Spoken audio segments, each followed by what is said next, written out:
But Dad, isn't it time for illegal ham in the face? But bro, where's the banjo? Some Cleveland sports shows try to give you hot takes, but only one can give you a big old piece of hot ham. Welcome to Illegal Ham to the Face. Talking all Cleveland sports. And don't forget our Fat Boy Tuesday, where we also ham it up with some fun food topics. Without further ado, let's serve up some ham. Here are the Ham Boys, Fatty, and Big Bry.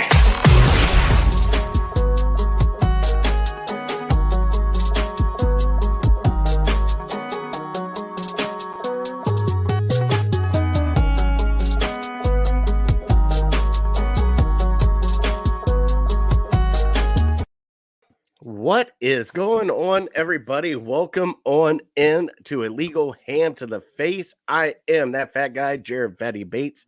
He is Big Bry. What is going on, big fella? Oh, living the dream. How you been? Hey, man, sun's shining like crazy out right now. It's 60 degrees in Cleveland before Valentine's Day. I'm taking it. Oh, absolutely. It is. I mean, we're spoiled now. I'm just going to be expecting this for the rest of the year. You're not the only one, but next week does not look good for us. Oh, boy. We're maybe get some golfing this weekend, though. I heard Saturday, maybe? Well, tomorrow would probably be the best day for it. But if you're going to golf, tomorrow would probably be the day. Well, there goes my Saturday plans. Well, sorry. You could try it in the morning, but we're supposed to get a little rain on Saturday. I don't know when it's supposed to hit, but we'll see what happens. And Brian froze up. There he is. I'm back. All right, so welcome in. We are Legal Ham to the Face, Cleveland sports and food show. We got a big show for you tonight. We are also on Network 216. We are sponsored by Kheel and Lake Erie APA. Also, City Dogs Cleveland. We do have a trivia and a new puppy tonight for everybody. We are live. Last week we had a recording. This week we're live, and we got some Browns reaction news to do today. But we got a little bit of Cavs. They're still on fire. We're going to talk Superbowl Superfoods tonight, and then we're going to get into our top 3 favorite Super Bowl commercials. So we're going to have a fun night tonight. So anybody that wants to dive in, please hit the comments. We start out every show like we do every week. And Bri, do you have any shout-outs this week? Boy, I wish I didn't have shout-outs, but let me shout out my guy. Somber note, sorry. Toby Keith passing away. It was hard news to get early Tuesday morning. He's somebody that I've enjoyed listening to his music for a very long time. Probably top 5 on my list. Been to several of his concerts. I forget what I'm watching on TV. I forget what I had for dinner last night, but I could sing you every song, every word of "Should Have Been a Cowboy." So yeah, it's embedded in my life, and yeah, that was some tough news. Cancer got another one. Just a precious reminder of how short this life is. Yes, it 62. is. 62 years old, man, way too young.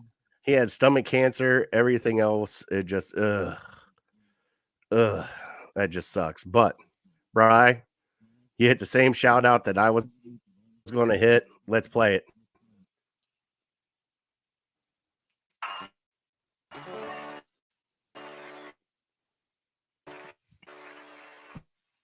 A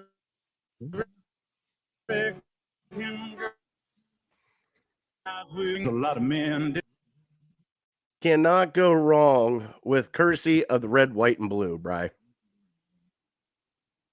And am I by myself now? Yeah. Can you hear me? I got you now. You got me now.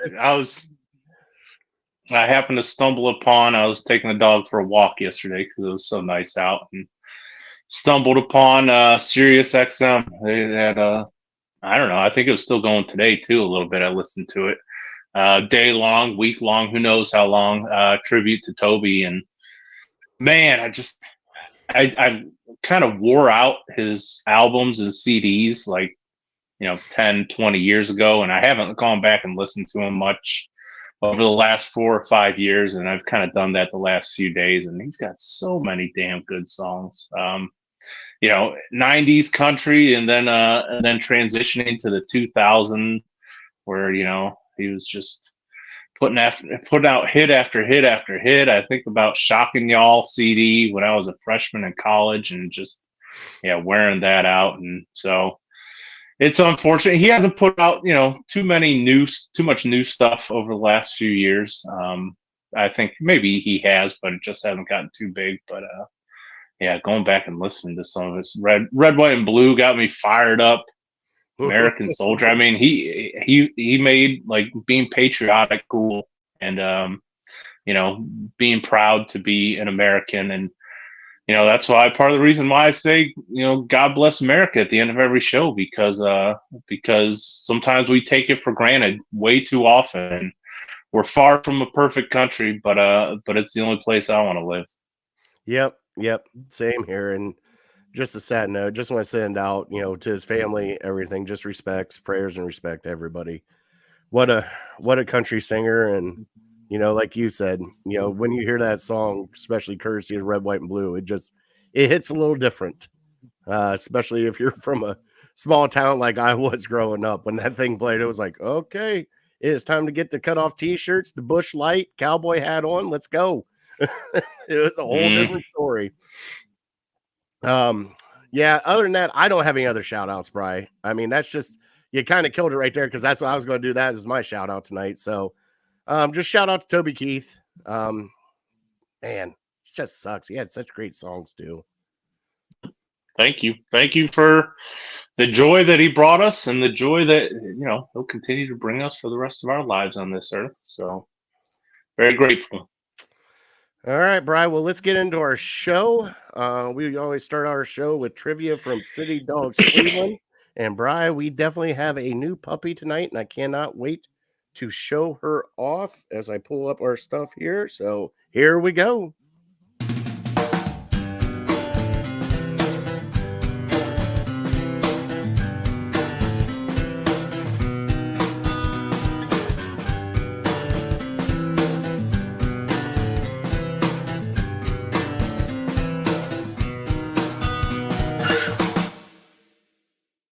And like our said, our trivia is brought to you by City Dogs Cleveland, where every week we show an adoptable dog to get adopted.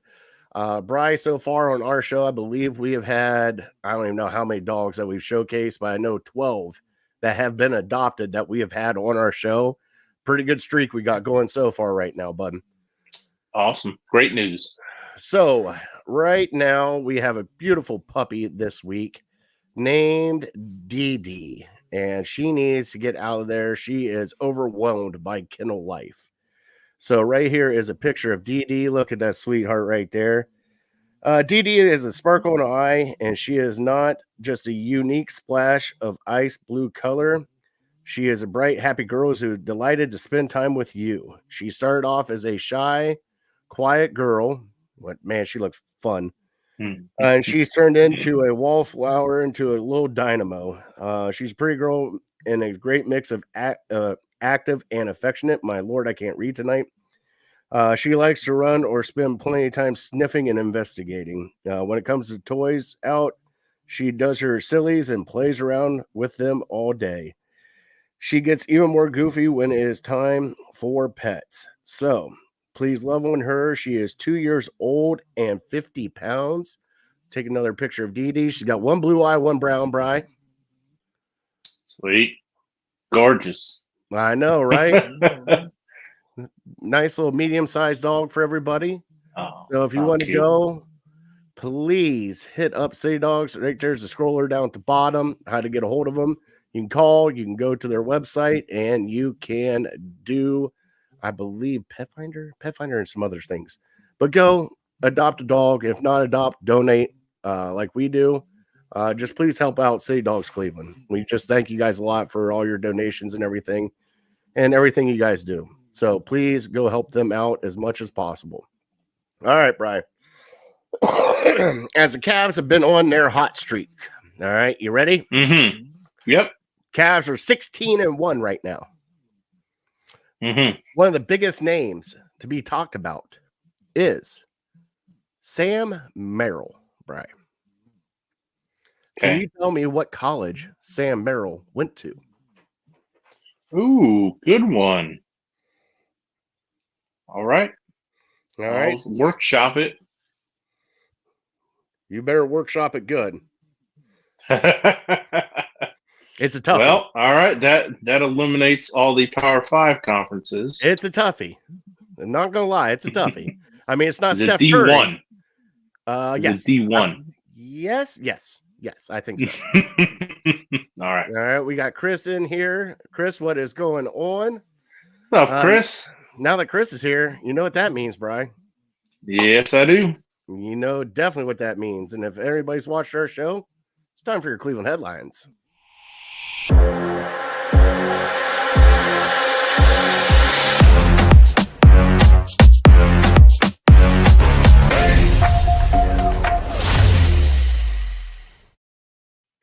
Now, Bri, starting off your Cleveland headlines, we will get to the Browns news here in just a second. But we're going to start out with our fire hot Cavs right now. I cannot wait to talk about them, Bri. They're 16-1, playing team basketball. Just beat up on the Wizards last night. They got the Brooklyn Nets tonight. Bri, can they make it 17-1? I don't see why not. At this point, I would not pick them to lose any game.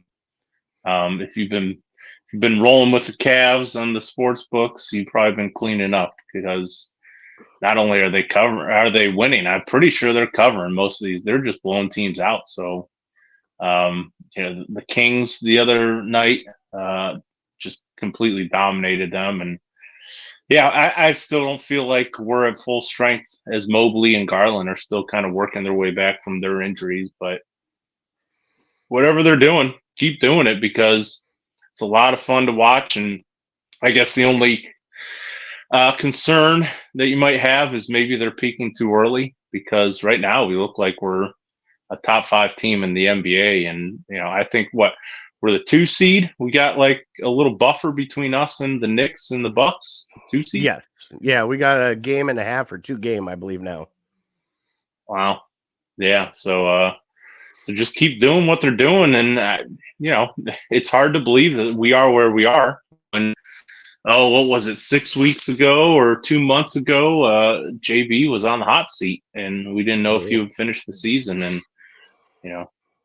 sorry to bring it back to Michigan, but it was kind of like Harbaugh doing a complete 180 when people wanted him out. And then all of a sudden, it's even Kevin Stefanski to bring it back to Cleveland, where, you're not sure about this guy, and he goes from being on the hot seat to potentially winning Coach of the Year in less than a year's time. It's just unbelievable. Yeah. And something, this team is just I actually watched all the game last night, Bri. I was zoned in because I wanted to see what it looked like and how they're doing with Mobley in and everything. Bri, something? I have been on. I wouldn't say, yeah. I can admit when I'm wrong, Bri. I was wrong about Donovan Mitchell. I was horribly wrong about Donovan Mitchell. What did you say about Donovan Mitchell? Well, I thought he was overrated. I thought they should trade him. Everything. Dude, the Cavs go with Donovan Mitchell right now. And if his heartbeat is going, it is unreal. Like, I just thought like the Cavs really didn't need him. Like, you got Mobley, you got Allen, you got Garland, we get some assets for Darius or for Donovan Mitchell back and, blah, blah. No, I hope they re-sign him. I am all in on Donovan Mitchell. It is fun to watch him play especially now that he's taken over pretty much the ball handling skills as point guard. I mean, he's dishing out assists. It's not like he is just trying to, like last night he had, let's see here, 40 points, 5 assists, 8 rebounds. I mean, he's still assisting the ball, and some of his assists are amazing. But the one score that I'm looking at right now that I'm getting excited about, Bri, 22 points from Evan Mobley. The boy's getting aggressive, and I'm loving every minute of it. Made a couple of threes. I think he made 1 or 2 threes last night, but made a 3-pointer. And once he's getting around the rim, he's actually getting aggressive and doing work down there. So I'd love to see what he does tonight with the Nets. And man, maybe he gets a double-double tonight along with Jared Allen. Now, Jared Allen's double-double streak is over. He only had 12 points, 9 rebounds last night, but he did a lot of damage on defense with a couple of block shots. So Brian, I'm just excited. I got Cavs fever right now. Now that the Browns are Oh, kind yeah. of like on the back burner, Cavs fever is kicking in. It's hard not to get caught up in it. You mentioned Evan Mobley. I was super impressed in what he did. Was it Saturday night against the Spurs, going against Wembanyama and hitting couple threes over top him, and yeah, he wasn't intimidated at all, and so it gives you that encouragement. Let him get his confidence up while the team is hot and while he doesn't feel like he has to make every shot that he takes.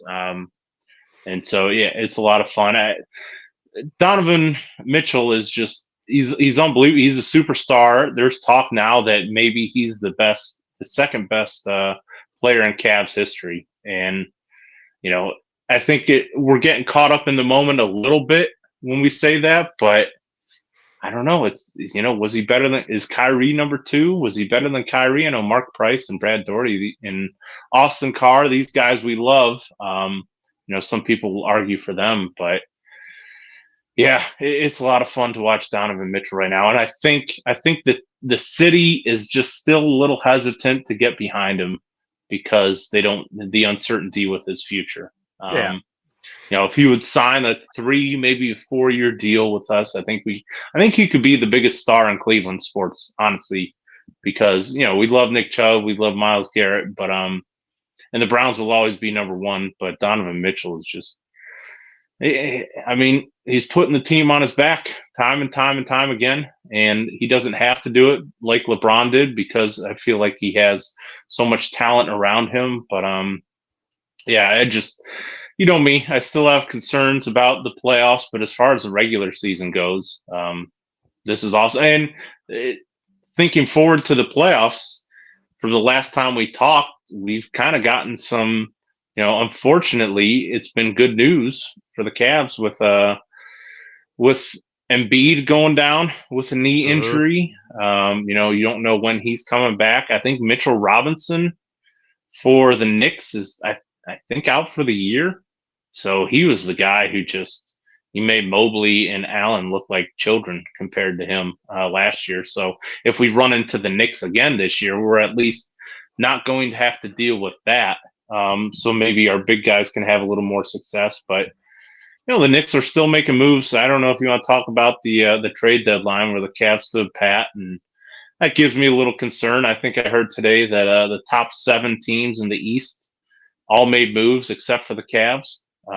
So everyone's being aggressive, and the Cavs are just kind of sitting on their hands and saying, we're good. Like they made a couple small moves in the offseason, and certainly Sam Merrill coming out of nowhere kind of gives us a shot in the arm. But yeah, I don't know. I don't know if there's a move out there to be made, but like I said a few weeks ago, that with Siakam and Anunoby getting shipped out of Toronto, I thought maybe that was your opportunity. But yeah, I'm like you. I'm riding the wave. This is great. They're one of the best teams in the NBA right now on this day. So it's hard to be negative. Yeah, so they're 33-16. I mean, God, bro, you remember us talking about what the hell's going on with the Cavs because they're barely over 500. We were like, 14-13 at one point, I thought. And that's when we were like, what the hell's going on with this team? Like, something's got to happen. And boom, they just took off, Bri. They are 1 game above Milwaukee Bucks and the Knicks, and 3.5 above the Sixers. So right now they're sitting right there, but the Celtics are 39-12 right now, Bri. Celtics are playing really good. basketball. So, I mean, you're going to have to go through the Celtics, but like you said, with Embiid going down, the Bucks are starting to get, what I hate to say it, starting to get older. They're not as young as they used to be. Plus they got rid of a couple key, but they got Dame Lillard, but Dame's older too, isn't he? I mean, Dame's like what, 29, 30? I would say he's probably in his 30s because I think he went to college for 3 or 4 years. So yeah, he's got to be 30. I'd still say, they have 2 veterans that are proven in the playoffs that they can carry a team. So I would still say we're behind them because I do trust Donovan Mitchell, even though he hasn't shown it in the playoffs. But other than that, I don't know if I trust anybody in a big moment at this point, and that's only going to come with playoff experience. You can't really show me in the regular season. You know me. I've been a Jared Allen naysayer for a while. I just don't know what he does great. Somehow I'll be honest. I don't have Spectrum. I don't watch every single game, but I see these box scores and I see these highlights, which he's not a part of a whole lot. And he somehow gets it done scoring, but he's not a high flyer. He's not like a Blake Griffin. He doesn't have a great outside shot. He's not super physical in the post. Like, I don't know how he keeps scoring. So maybe you can tell me, like, how does this guy score? Dude, he's been hitting little mid jumpers, alley oops, and he's been down in the paint getting dirty, dude. Like he's had like anywhere inside the free throw line, he's popping a shot, and he's not afraid to pop a shot. So like last night's game, Donovan did a pick and roll. Donovan drove in, drew everybody to him, just kicked it out to him right by the free throw line. He just popped up a shot. There it is, 2 points. Walked away. He's also getting fouled a lot underneath the basket, Brian. That is getting him to the line, getting him some free throws there. But man, he's playing tough and dirty down low. And between the alley oops and the pick and roll that him and Donovan got going on right now, dude, it's fun to watch because you don't know if Donovan is actually kicking it out for a 3-pointer or just lobbing it up to him and letting him slam it home. It's actually really cool to watch. But I mean, I'm loving some Jared Allen. Plus his defense, man. I know you say he doesn't do a lot of things like spectacular, but if you got a really good basketball player that plays decent defense and can help you out a little bit on offense and especially get the rebounds, let's just put it this way, Brian. If it was, what would we say, about 15 years ago, we'll say, Jared Allen would probably be one of the superstars because he's that, big, tall center that can, get down low and bang down low, which we don't have that anymore. Everybody can shoot from the outside. It's more of a 3-point game. I know his game really doesn't translate, but man, he's playing some really good defense, man. And I got to back him up. I mean, I thought that now that the Twin Towers are back, I guess that's what they're calling them. The old school days of, you remember when it was Robinson and Duncan together. And everybody was trying to figure out how that was going to work out. Still trying to figure out how that's going to work out. But the good thing is Mobley is outside taking some shots now and taking some chances on outside threes and a couple jumpers. So that's kind of helping out also. So, Brian, I think we talked more Cavs now the past couple weeks than we have in the longest time. Like, I'm loving it. Absolutely. It's deserving. You go 16-1. You force us to talk about you. All right. But everybody here that I know is in the room right now. We got Mom here. Mom's here. Say hi, Bri. Emma. So they're talking about the Browns. Now, Bri, since the last we talked, man, you were right. Any news coming out of Rita is either bad news or superb news. Well, last week we got some bad news. Bill Callahan left. Right. Gaping hole right there. Huge part of our offense, Brian. Huge. Teaching the offensive line, part of the running game, part of the offense in general. We have replaced him with Seattle's offensive line coach. Now, I can't remember his name offhand, Brian. Alex. Is it Alex?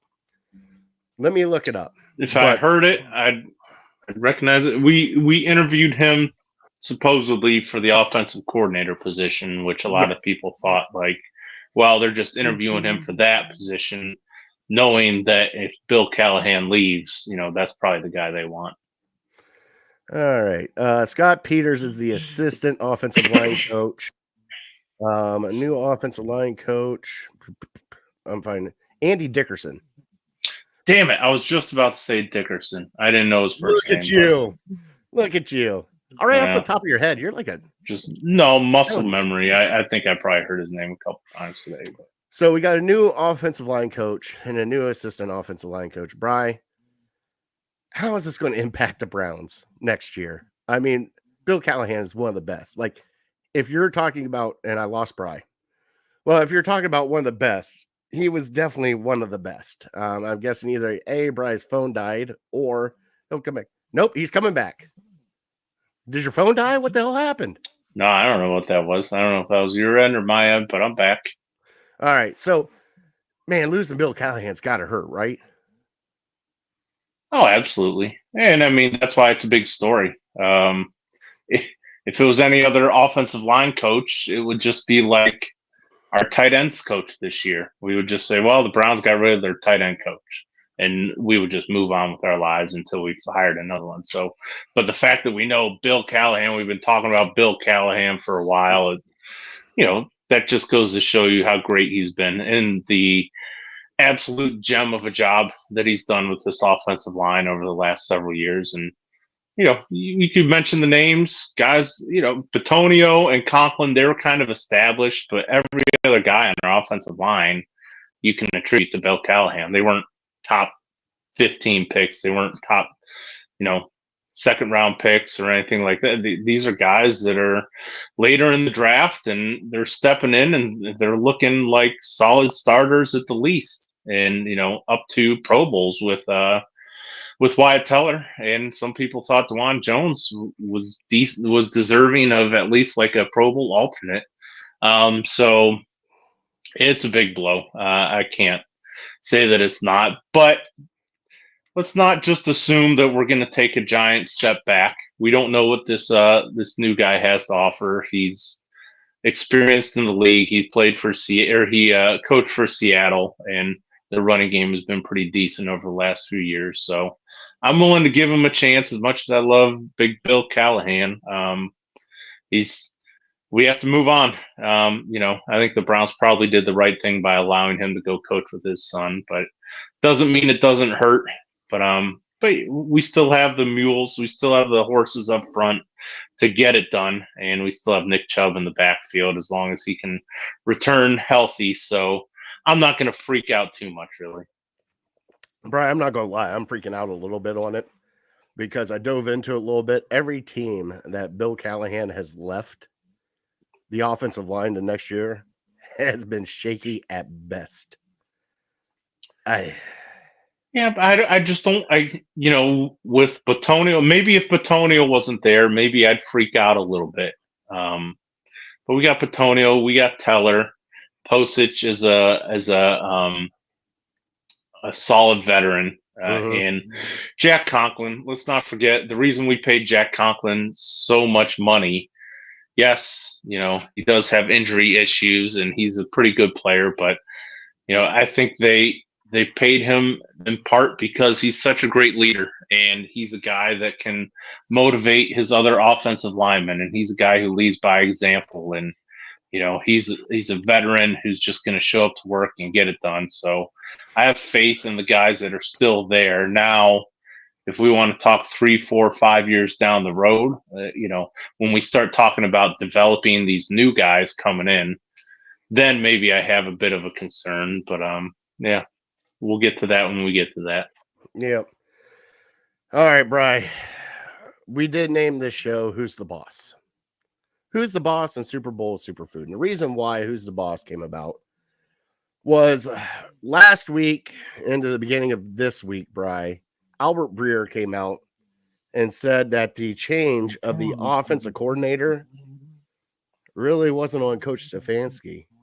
Behind the scenes, had to deal with a little bit of Depot, a little bit of Haslam, not happy with things that have happened with Watson.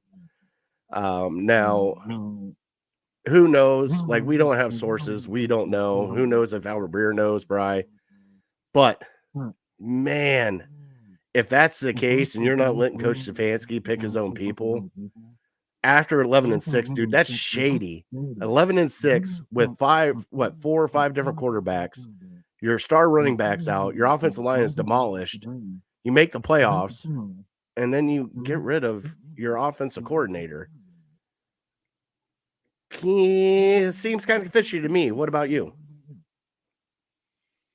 I don't have a huge concern over it, honestly. I think I'm hopeful that that Dorsey can do a better job than Van Pelt. I think Van Pelt did a fine job, but I strive for better than fine. I think, with Flacco and the other quarterbacks, I attribute a lot of that to Stefanski. And I think Alex Van Pelt, maybe, I'm sure he had a hand in it. But like I said last week, there's something fishy that Stefanski, after working with Van Pelt for a few years, still doesn't trust him to call plays. So, and for all we know, it might have been mutual. Van Pelt might have been like, hey, man, I want to evolve as an offensive coordinator, which means calling plays. And Stefanski said, I'm just not comfortable with that. I prefer to call plays. And so he said, well, maybe I'm going to start looking for other opportunities where I can call plays. And so maybe he had that in the back of his mind. So, yeah. And as far as, reports that maybe Dee Podesta had a hand in it, maybe Jimmy Haslam had a hand in it, I don't get too worried about that either, because what do the Browns tell us constantly? It's collaborative. Everyone has a hand in it. And so I don't feel like they're lying to us. I think we're just so used to Bill Belichick making every decision, the head coach of the organization making every decision. And in the Browns franchise, they tell us it's collaborative. It's not going to be just a Stefanski decision, as much as we've been conditioned to think that way. So the fact that Dee Podesta and Haslam and Andrew Berry all kind of have a say in it, yeah, I don't have a huge issue. Now, if I found out that Stefanski was standing on a table for Alex Van Pelt saying, this is my guy, you can't get rid of him, and they still got rid of him, maybe I'd be a little concerned about that. But yeah, I mean, until I hear that and it's confirmed, I don't get too caught up in that. It's funny you start doing this, and Chris goes, literally, I just typed it, and Brian is reiterating exactly what I was typing. Well said, Chris. But Could have said it better myself. Brian, I'm kind of with you. Like, if Stefanski said, hey, this isn't happening, he's my guy, he's staying here, you got to have some sway, especially for him. Especially after last year and what happened, especially this season, Brian, and what they went through. I mean, I believe Stefanski has earned an extension. I believe Stefanski has earned a little bit more respect in the business. And especially with the fans, you got to give him a little bit more respect, man. Like 2 years we've been to the playoffs with him. You can't say that about any other coach since 1999. Like, I don't know how to explain it, but the one thing that still concerns me the most is Dee Podesta. And it's not the fact that he's got his hand in it or all this stuff. I just want to know what he does, Brian. The chief strategy officer. Well, guess what? Like a fart in the wind, somebody's got to strategize that. What does he do? What does he actually do? Somebody tell me what he does. Because if he's having hand in coaching hires and things of that nature, I want to know what he is actually saying, because we get press conferences from Andrew Berry and the Haslams. We get press conferences from Stefanski and the coaching staff. When was the last time we heard Depot? I can only remember seeing his face one time, and maybe that was the Stefanski hire. Is it like, something I'm going to bring, Brian, is it like hush money? Does he owe like Jimmy Haslam something, where Jimmy Haslam just threw a nameplate on his door and said, hey, we'll just pay you, just sit in the corner and do nothing? Like, what is the whole fascination with this? I think Haslam tried it his way a couple times and it didn't work. So he's looking for a guy that he can put all his trust into. And that's what he's done with Dee Podesta. And like you said about Stefanski, it's worked out pretty well. I'm just as frustrated as you are when things go bad. I want to know, what the heck does this guy do? How much say does this guy have? Especially on game day. And we start dissecting that. But like you said, we've been to the playoffs twice. So he's got to be doing something right. As frustrated as I am to say that, because I need to hear from him more than I do. I need to know what he does, how much pull he has with Andrew Berry. But I just don't know if we'll ever find that out, really. Yeah. As time will tell, Brian, as they always say, as time will tell, maybe we'll get an article about what Dee Podesta actually does. Probably once he's fired, we will. Okay. Well, Bri, now it's time to actually do some current event news, bud. And it's breaking news here on, I believe, Network 216 and Illegal Ham to the Face. It was sent out earlier this morning, Bri. Let me write down the timestamp here. We'll go about 35 minutes. The Cleveland Browns and the Haslam Sports Group is in the process of purchasing 176 acres right next to Hopkins Airport, right in Brook Park, Ohio. Not Cleveland, Brook Park, Bri. A lot of rumblings are going on that they're purchasing this land to do a little stronghold on the city of Cleveland, to get city of Cleveland to do what they want for the Brown Stadium. Now, people, the lease is up in 2028. I got that from Casey Kinnaman. So they can't leave Cleveland until 2028. But, Right. Brian, how long does it take to build a stadium? It takes a few years, right? 3 years, I heard today. Well, and we're about 3 years out from if they buy this land.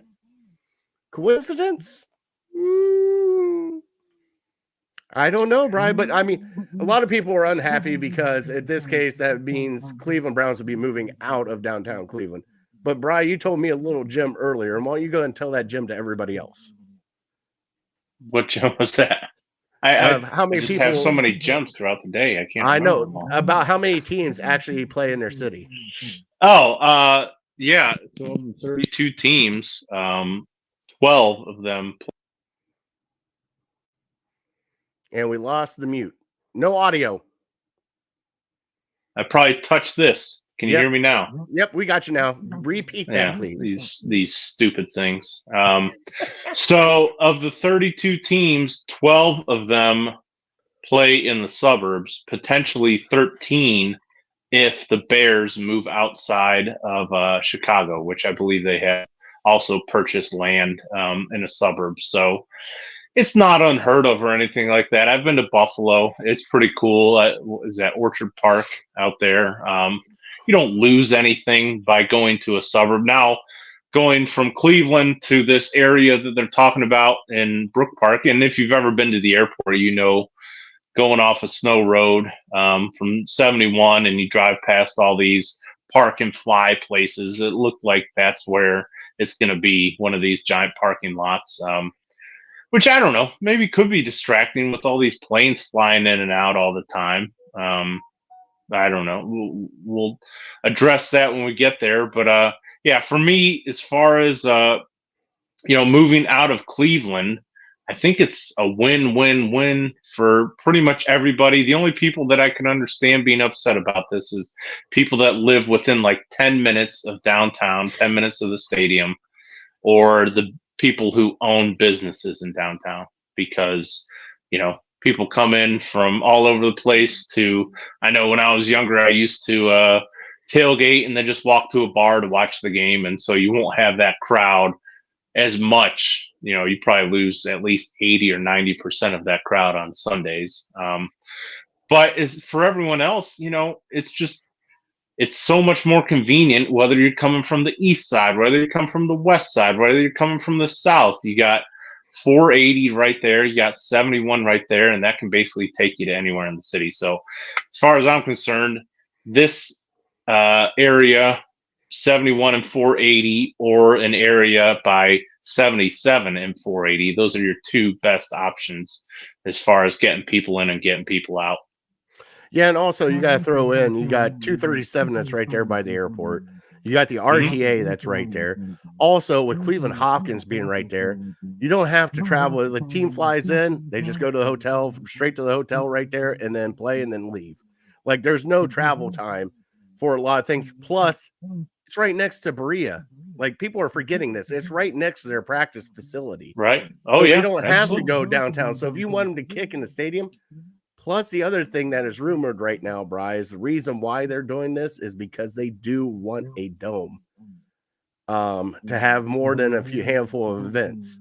So the rumor mill is out there. Now, hey, speculation, whatever it is, but I'm with you, Bri. Like, I don't mind. I love going downtown. I love the Muni lot. I love being downtown. It is crazy when you go downtown for a Browns game. But getting to the Browns game, getting to all those little parking lots all around, getting to where you want to be at, and then walking around can be a pain in the ass, man. And especially getting in and out of the stadium, there's only one way. There's no multiple ways. There's one way to get in and out of that stadium, and that is it. But you could do it down in Brook Park, like you said, 71, 480, 237. You have major roads right there. Bagley Road is just further south if you want to shoot down to Bagley. Like, and dude, it's going to be 176 acres. I think they said it took Jerry's World is like 120, I think. After all said and done, after everything was built, it's 120. Parking lots and everything. So something's really big going to be going on there. I can't wait to see what happens, Bri. I know a lot of people are like, I know Nick Carnes of 216 and the Barking Brown show. I know he's not happy with it going out of, downtown if it happens. I get that. And I know the Lakeshore is like one of our big things, but man, you got to develop the Lakeshore, and they haven't done it since I've been here, Bri. Like, you go to Lakeshore in Chicago, it's a whole different animal. Like, they have a party down on that lake. For us, it's like, Like, we got the Rock and Roll, and then we got, the Science Center, and then we got Brown Stadium. Yeah, I mean, they could develop wherever they knock the Brown Stadium down. They can develop that area and put a bunch of bars and restaurants and all sorts of shops and everything. And, if you're close to the water, that's where people want to be. So you can develop that area pretty quickly, and it's like I said before, it's like a win-win. You get a cool downtown area right on the water, and then you get a stadium, a Browns game that's closer for about 90% of the fans that are coming in to watch it. Yeah. Yeah. I think like you said, I think it's a win-win. And if people want to go downtown to watch the game, they can still go downtown and watch the game. Like, you can go to the bars downtown and have parties downtown. You can still do tailgates downtown. It's not like you can't do it. They do them here in North Olmsted. They do them in Berea. They do them in Strongsville. They do them over in Independence. Like, there's tailgates everywhere. It doesn't have to be, right next to the stadium. You can do a tailgate anywhere. I can do a tailgate in my living room if I wanted to, Bri. Done it before. Sure. Yeah.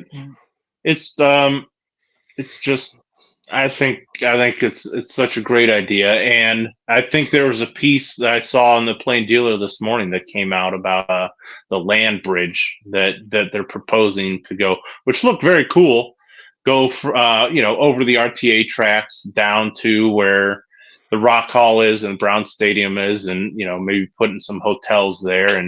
But it's just a good business decision. Now the Haslams have options. Whereas before today, the mayor of Cleveland was just like, we laugh at you. Go try to find somewhere else to build you a stadium, because the Browns have always been downtown. They're always going to be downtown. You have this area. This is your home. Now the Haslams say, well, we also have this over here, which is plenty big for a stadium. So I'm hoping things will move a little bit quicker, and the city will be maybe a little more motivated to make a deal. Yeah. And we'll see what happens. They still might stay downtown. We don't know. Like, this is all speculation. I mean, that's a lot of land. So we'll see what happens. It's just leverage. It's just leverage. But the one thing that I do have to quote, Bri, and this is from friend of the show, Ed in Columbus. He's been with us. Oh, I love Ed. What's up, Ed? Guess what? Quote today that I saw on Twitter from Ed. What the hell, people? It's Brook Park. It's not Baltimore. Like I said, other than people outside of 10 minutes from downtown, it's a win for the rest of us. Less driving. I know. You text me like, hell yeah, they're coming closer.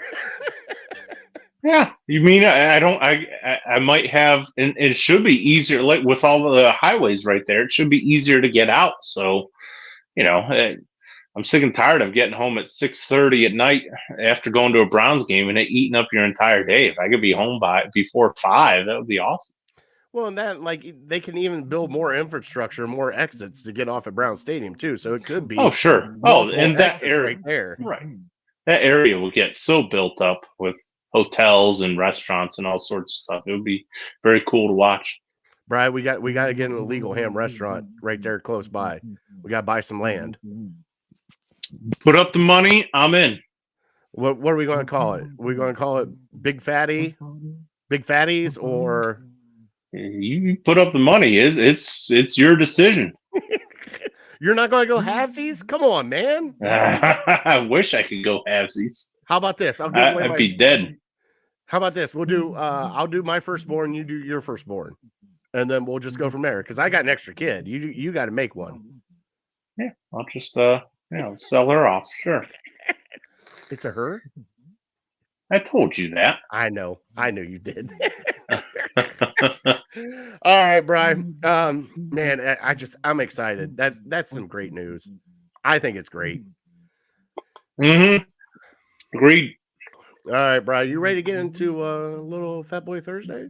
No, I'm not. What do you want to talk about? We got the biggest game in the world coming up this weekend, and we haven't said boo about it. Well, it's going to be part of Fat Boy Thursday. I told you this at the beginning of the show. Oh, we're going to break down the game as part of Fat Boy Thursday? Yes, because it's Superbowl Superfoods, Bri. Gotcha. Super Bowl, then Superfoods. My mistake. Oh, my Lord. See, so that's all right. That's all right. Play the sounder. We don't have the sounder, but I can get the banner up real quick. And unless you want to go back to Fat Boy Tuesday. Sure. We'll figure it out. And now it's time for Fat Boy Thursday. And we are talking Super Bowl Superfoods, Brian. Let's talk about the Super Bowl coming up first. You got the Kansas City Chiefs and the 49ers playing. Brian, you think it's going to be a good game? I don't know. I've never been so confused by a game, and partially it's because of what the spread is. So I'll let you give your take, and then I'll give my take because I got pretzel in my head. Brian, I don't know. I think it all depends on what defense shows up for San Francisco and what offense shows up for Kansas City. I think that's where it's going to kind of draw the line. Because Kansas City's defense this year, Bri, has been a solid defense. It hasn't been great, but it hasn't been horrible either. It's been a middle-of-the-road defense. They've been a sneaky defense at that. But San Francisco's defense, with all the talent they have on it, especially with the Bosa and the defensive line and everything, that was supposed to be great. And they didn't look so great a couple of times, especially first half of the Detroit game. They've had to come behind. I don't know if they can keep coming behind more. And then you got Patrick Mahomes. I mean, that's the ultimate X factor, right? Oh, absolutely. So, I mean, I'm in a pretzel too. I mean, do I want the AFC to win? Probably. Do I really want Kansas City to win again? It's a toss-up, Brian. Well, let me share with you where I'm at. I definitely am rooting for San Francisco. As much as I hate San Francisco because of the Warriors, I'm just sick of the Chiefs and Mahomes and just getting it done year after year, game after game. So where I'm at is I can't imagine a scenario where San Francisco wins this game. You got Pat Mahomes and you got I can, but you got Pat Mahomes, you got Brock Purdy, you got Kansas City's defense who's looked like gangbusters. I think I saw today they have given up the fourth least amount of points in the playoffs since 2000. So their defense is playing really well, and San Francisco's defense is not playing very well. And how many times can San Francisco come back time and time again? Meanwhile, they're at home. Now I know they'll still probably have a bit of a home advantage because Vegas isn't too far from San Francisco. But in my head, there's no way Kansas City is going to lose this game. But then I think, Las Vegas usually knows a lot more than I do. And I see Vegas is putting them as San Francisco as a 2-point favorite. And I think to the Michigan-Alabama game, when everybody was picking Alabama, 90% of people picking Alabama, Vegas held strong that Michigan was a 2-point favorite. And turns out they were right. And I know they had to have some crazy plays, good luck at the end of the game to get it done. I understand that. So, I mean, after computing all of this, I think Kansas City's by far maybe not the better team. I think San Francisco has more talent than Kansas City does, but it's the Mahomes factor. And he's gonna will his team to win like he has all postseason long, like he has so many times in the past. Really, there's only one postseason game in his career where he just looked outmatched, and that was against Tampa Bay. Every other game has been very close down to the wire. One fluky play or an overtime play or something has knocked him out. So I think, after thinking of all that, I think Kansas, if Kansas City is going to lose, it's going to be a fluky play. It's going to be a guy fumbling this, or maybe a pass getting batted up in the air and somebody intercepting it, or a Kansas City receiver dropping a wide open pass that can put them up. Because Vegas is usually right, and for the people that want to say it's scripted and not whatnot, I don't really buy into that, but they're more right than they're wrong, and Vegas is going to take a bath. If Kansas City wins this game, they're going to take a bath. So many people are betting on Kansas City, and I would too. I would bet the house on Kansas City until I see that San Francisco is favored by 2. And that gives me pause. If Kansas City was favored by 3, 3.5, money line all day. But San Francisco's favored still, and they're not moving off of that. So I think something fluky at the end of this game. Maybe it's a last-second kick. Maybe it's a giant screw-up at the end of the game by Kansas City, losing the game for them. I don't know. Because common sense tells me there's no way Kansas City loses this game. So either I'm going to be proven right. It's the brain versus the gut type thing. Like, my gut tells me there's no way Kansas City loses this, but my brain tells me Vegas is a lot smarter than you are. So trust them. Man, it's going to be tough, Bri. I don't know what to do. And the thing is, the other thing is you have the other X factor is Brock Purdy. And for me, we've seen Brock Purdy play like an MVP. Like, we've seen it. And then we've also seen him play like dog shit, which he did against the Browns. So, like, which Brock Purdy are we going to get? And also, you can't say shit. The 49ers got lucky as shit too. Cash off a safety's face mask for first down and goal, a fumble. You were down 24-7 at halftime in the championship game. Now, granted, Detroit pretty much handed that to you, because if Detroit was smart enough, that wouldn't have happened. But first year there, Shanahan's been in the playoffs. Shanahan's known what to do. 49ers have been there, I mean, Bri, you want to do our picks? Who do you pick? Who, go ahead. Give me a score. Go with your gut. Give me a score with your gut. Oh, my gut says Kansas City is going to win by 10 plus. 10 plus.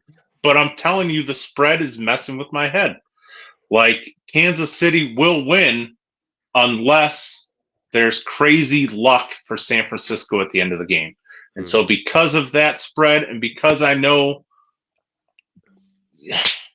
Vegas is not going to take a bath and not going to lose all this money, because they are holding strong on telling me San Francisco is going to win. And so that's what gives me the pause. That's what makes me think, like, man, something fluky is going to happen at the end of this game, and San Francisco is going to win and cover. So I'll take San Francisco by 4. And it makes no sense at all to me, because they should lose by 10. All right. So this is where I kind of get, because I have a feeling that this game, everybody's playing Super Bowl squares. You know how that goes. Everybody's doing it. Brian, this seems like one of those games that is going to have a weird ass number. You know what I'm saying? Like, not the normal 7s, not the 7, 1, the 3, the 8. No, this is going to be like a weird, like, just a baffled number. But Brian, I got to go with experience. And right now you got Andy Reid, you got Patrick Mahomes, and you got Travis Kelce, who have been there and done it. And I'm going to go the Kansas City Chiefs by. I'm going to go the Chiefs by 5, Bri. Fair. Yeah. I said, if I'm going with my gut, I'm picking Kansas City by at least 10. Man. But it's what sucks so bad is like I'm gonna feel like regardless of what the outcome is, I'm gonna feel like I'm right. Like the only way I'm gonna feel like I'm wrong is if the 49ers just blow out Kansas City like Tampa Bay did a couple years ago. And just like there's no question who the better team is. San Francisco is the better team. Then I'll feel like I know absolutely nothing about football. But if it's a close game and San Francisco ekes it out, I'm going to be like, see, trust Vegas. But and if Kansas City wins by a score or 2, I'm going to be like, yeah, dummy. Of course they did. They got Patrick Mahomes versus Brock Purdy, and just watch what they've done in the playoffs. San Francisco's been eking by on the skin of their teeth to win these games, and Kansas City's handling their business on the road. And it's clear as day to you. So I don't know. I'm gonna feel like an idiot either way. I'm gonna feel like, man, you should have trusted your brain, or you should have trusted your gut. It's so hard. It's so hard. It is. I'm like I said, if Kansas City was favored by 3, I'd feel like there's no doubt in the world San Francisco's gonna win. But the fact that they're 2-point underdogs gives me a lot of pause. Chris says Kansas City has trailed in each Super Bowl Mahomes has played in. At halftime, San Fran holds on, wins 24-21 Niners. But, Bri, besides the game, who do you think is going to be the Super Bowl MVP? Because odds are there's some serious betting odds on Cleveland native Travis Kelce to win Super Bowl MVP. Yeah, I don't know if I'd go that far. I'm hoping for it. Last week or maybe 2 weeks ago, I kind of, jumped on the train of putting down $2 on this guy or $2 on that guy. And this is when the odds were extra. I put like $3 down on Isaiah Pacheco, and it pays out like 170 or something like that. So, as long as it's not, I'm telling you, if it's not the quarterbacks or McCaffrey, even now, I think you can still get great odds on anybody else. Not Purdy, not Mahomes, not McCaffrey. And even McCaffrey, you get halfway decent odds. But anybody else, how fluky. Somebody makes a touchdown catch. Santonio Holmes for the Steelers. Wasn't he MVP? Yeah. He made one tremendous catch at the end of the game, and sometimes that's enough to give you Deion Branch was a Super Bowl MVP. Julian Edelman was a Super Bowl MVP. So all you got to do is put down like $3 on these guys, these outsiders, and just hope that the quarterback doesn't get it. So I don't know. That's where I'm hoping. But one that you might want to put a couple bucks on is like Christian McCaffrey, Super Bowl MVP, and 2+ touchdowns. And I don't know what the odds are because I haven't really done it, but I would imagine that you get pretty good odds on that one. Yeah, I would guess so too. Like Brian, I'm not gonna lie, I put a $3 holla down on Travis Kelce because I think the odds are like plus 900 right. or over $100 $100 or something, right? Yeah, for a $3 bet. Why not have some fun? So, hey, why not? I mean, hey, I was gonna spend that on a double cheeseburger anyways. Let's be honest, Brian. I'm saving. You spend more for the double cheeseburger. That is true, especially nowadays. That is true. Mm-hmm. Well, Brian, let's get into food. All right, we've done Super Bowl MVP. We talked to Super Bowl. This is like your time of the year, man. Super Bowl parties are notorious for come get them appetizers and finger foods, buddy. And I put out a poll, putting out what's the one thing you got to have at your Super Bowl party. We've had a lot of wings in the comments. Buffalo chicken dip hit the comments. Bean dip hit the comments. Got to have any kind of chip and dip hit the comments. You even got the little cocktail wieners hit the comments, Brian. this is like the Super Bowl for you too, because like Oh. this is like your mecca right here of just going in and grabbing a plate and grabbing 6 different things and going down and sit down. So, Bri, what are you excited to have on Super Bowl Sunday? If I ever did the unthinkable and I was on death row and I had one final meal, just I would Super just Bowl say, spread? give me the Super Bowl spread. Give me pigs in a blanket. Give me all the dips you mentioned. Taco dip. God, I don't even think about it until I'm there. Like I'll try to fast for the whole day because I know like it's on as soon as I get to the party. But meatballs, the barbecue meatballs, any type of slider, I'm all there for. Usually pizza. My one buddy who usually go to his Super Bowl party, he just loads up on these the big square deals from, which I don't even know if they have them, from Marco's. It was like $7 or $8 or something for like this big pizza. You get like 10 of them and just go to town. And I mean, even cold, it doesn't matter.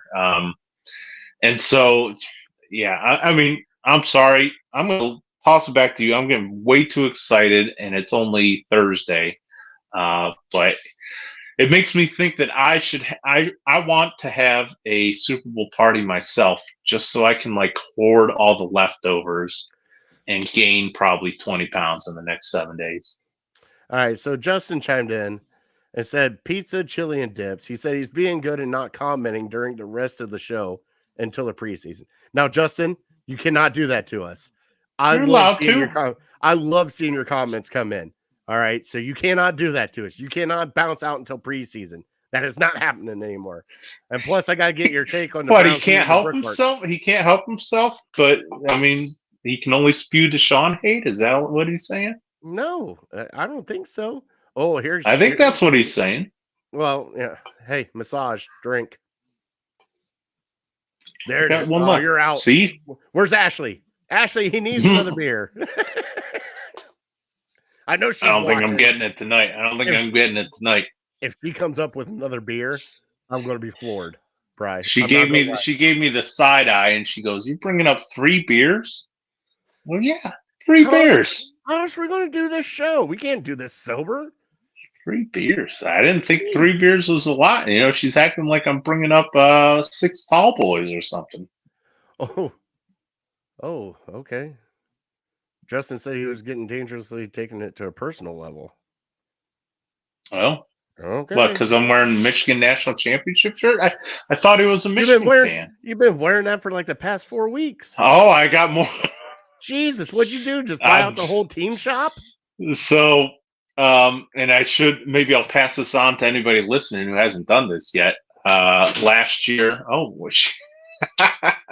she did here. Did she bring you a beer? No, she didn't bring me a beer. Oh, no. Yeah, she gave me the middle finger. 3 beers is enough. Yep, that wasn't quite the surprise that I was looking for. Right, I'm sorry, buddy. I don't know if she was watching or if she was probably just in the other room and she heard me say it. But yeah, that wasn't as pleasant as I was thinking. But anyways, for you, if you haven't done it or anybody else out there hasn't done it, last year, I don't know when, but Fanatics started a sports book. Mm-hmm. And if you sign up for Fanatics Sportsbook, you get a free jersey. I got a free Nick Chubb jersey for like $150. So you get a free jersey of whatever you want. And you also get like $150 of fan cash for Fanatics. Mm-hmm. And so I had that $150 in Fanatics fan cash. And then every bet you place, you get like 5 cents, 10 cents, 25 cents for like every dollar you spend. So I just racked up a ton of like this fan cash, even though I don't bet a ton, you know, $5 here, maybe $7 or $10 at the most.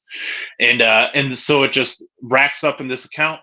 And so my account got up to like a couple $100, and I just unloaded it on Michigan National Championship gear.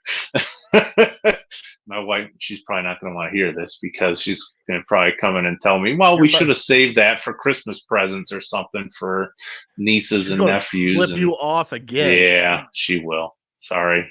But I'm not spending my money. I'm spending this free money that I have to spend at this website. And so, yeah. I don't know when Michigan's going to win the national championship again, so I'm enjoying the moment. I love it. I love you, Brian. I should be talking a little bit softer because she, no doubt about it, heard that one. Oh yeah, she definitely heard that one. You're going. Hey, as soon as you open that door to go downstairs, it's all over. It is. I don't want to. I think I'm going to sleep in the guest bedroom tonight. She'll forget about it by tomorrow, right? Yeah, she's pregnant. That's a different kind of hormone, buddy. Oh boy, they hold grudges. Lock the door. They hold grudges, buddy. I can't say too much. The safe word is pepperoni. Well, of course, that would be your safe word. Not gonna lie, that would be your safe word. All right, so pepperoni is the safe word for everybody watching. So if you hear pepperoni, take a drink and pray that Bri is okay. All right, we gotta get back on food. What the hell happened? Yeah, you tell me about your ultimate spread. All right, so I mean, you gotta have chips and dip, no matter what happens. It's got to be like for me, trail bologna and cheese has got to be there. Crackers, that kind of thing. Got to have some sort of chicken wing, whether it be the boneless or chicken nuggets, or just bone-in wings would be nice. Like my perfect spread would be chips and salsa. Buffalo chicken dip, because you can kind of do one of each. Mm-hmm. Brian, I'm not gonna lie, your meatballs are delicious. I would love some of them. So easy too. The meatballs, little cocktail wieners, okay, and then some just trailing cheese. That's all I like. Give me some horseradish cheese with some trail bologna and a Ritz cracker, and I'll snack all night on that. Like that's all I need. And I found out, Brian, that buffalo chicken dip goes with any kind of chip, buddy. So it good. Doritos, yep. Barbecue chips, yep. Plain chips, yep. Sour cream and cheddar chips, yep. It goes with everything. I even did it with the flaming hot Cheetos. Even better.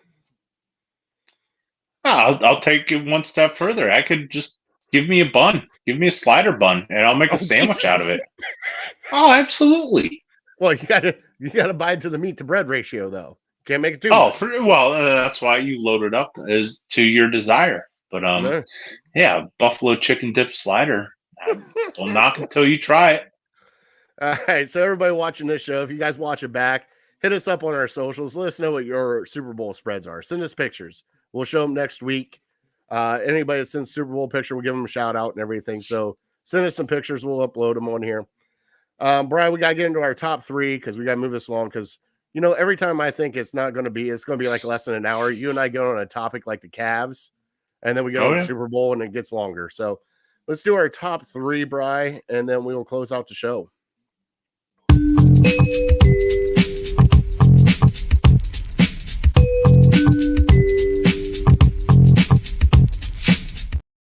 All right, Bri. Our top three this week is our favorite Super Bowl commercials, Bri. I will go first because mine are probably some like the older, well, not super old. Number three for me was the Doritos commercial with the finger cleaner. Mm-hmm. Do you remember that one where the mechanics are sitting there eating? Like, yeah, just stick your finger in there. That was probably my number three. Oh, yeah. Okay, now I know what you're talking about. All right, number two is the pug, Bri. The Doritos with the pug. And you just see that pug running. His face is just going, then he breaks down the door and jumps on the guy and steals the Doritos. You've got to remember that one, or are you frozen? Nope, I remember it. Okay, and then number one for me, Bri, you cannot forget the frogs and the lizards together.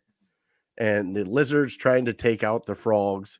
Hey, Louie, I think we take them out tonight. Just take out one of them. That's all, Louie. Hands down, some of the best commercials with the Buzzwires, frogs, and lizards. Oh yeah. You cannot go wrong with that. All right, Brian, so give me your top 3. Yeah, thank you for playing right into my top 3. You were heavy on the Doritos. I'm all Budweiser. We'll start with the Budweiser frogs. You mentioned them. They're number 3, and number 2 would be the Waza guys. I mean, it was something so dumb, sweeping the nation, and that's all anybody can do. Just stupid commercials. Yeah. And then number 1, it has everything. The Clydesdales. It'll make you laugh. It'll make you cry. It's just a staple of this country. So if you don't like the Clydesdales, screw you. No, it's I don't know. That whenever I think of Super Bowl commercials, that's what I think of. And yeah, I don't know if anything can top it, frankly. Put a little Toby Keith behind it, and maybe that'll pop it. Oh my Lord! Now just hey, now that I'm thinking about it, just running in the snow, snorting, and then American. Oh yeah, there it is. Justin chimed in on his Super Bowl spread. He said, "Give me Cons, salt and vinegar, mustard, and a couple slices of bread." Brian, have you ever had a potato chip sandwich? Just potato chips? Just potato chips, buddy. No, no. I'll put the potato chips on. What do you guys? Is it smothered chicken? What do you call? No, not smothered chicken. Shredded chicken. Shredded sandwiches. Chicken. Yeah, yeah. Because there's not a ton of flavor in shredded chicken sandwiches. So yeah, any sort of potato chip on there, I'm all for it. Let's see here. Justin said OG GoDaddy commercials, the Budweiser frogs. Chris said the Doritos Time Traveler. That's what I was thinking of when you were talking about. Yeah, that one was good. Snickers with Betty White. That was a great one. And the Coca-Cola Mean Joe Green. You can't go wrong. That's a classic. That is a classic. Even though he was a Steeler, I can't have him on my list. 1984 Apple commercial. Okay, we're not going back that far, are we? I don't even remember the 18. I'll have to look it up. I was born in 84, so yeah, I don't remember that. God, you're a baby. All right. Bri, you ready for your trivia? Yeah. All right, trivia brought to you by City Dogs Cleveland. We asked at the beginning of the show. We're going to ask Bri again. Bri, what college did Sam Merrill go to? Well, I'm going to take a shot in the dark. And if I hit this, you're going to owe me some money. Boy, there's so many like mid-major schools that I want to put him at. I'll say off the top of my head, Holy Cross. Got me mid-drink? No. He is that close? Mid-mage? Utah State. Utah State. Were they the Wolf Pack? I don't know what the hell they are. No, that's yeah, no, it might be. They're good. They got some Utah State Wolf Pack, I believe. No, I didn't. Is it Nevada Wolf Pack? I know Nevada Utah State. I can't remember. Is it Aggies? I think it's Aggies too. Maybe you're right. Yeah, that could be right. They've made some noise in the tournament, so I guess I'm not super surprised at that. All right, so Utah State is where you played at, Brian. Please go adopt a dog or donate to City Dogs Cleveland. Right there in our heart. We love City Dogs Cleveland. We'll be setting up our shows here soon for next year for our melt with City Dogs with a slice of ham. Again, can't wait to do that. I heard it last week watching the Cavs, Chris said. So yeah, Utah State. Oh, okay. Utah State. Well done. Well done, Chris. Close out the show so you can go get yelled at by your wife unless you want to lock the door now and stay in your bedroom. Yeah, I think I'll just keep the TV on and put my head on the pillow behind me. Just make sure you turn up the earbuds so you don't hear it coming. I don't trust the lock on this door, so if I text you pepperoni, you'll know. Send the squad.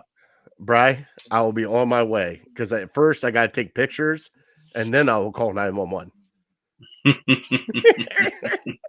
All right, we're here at the end of the show. Bri, like we do every show, God bless him.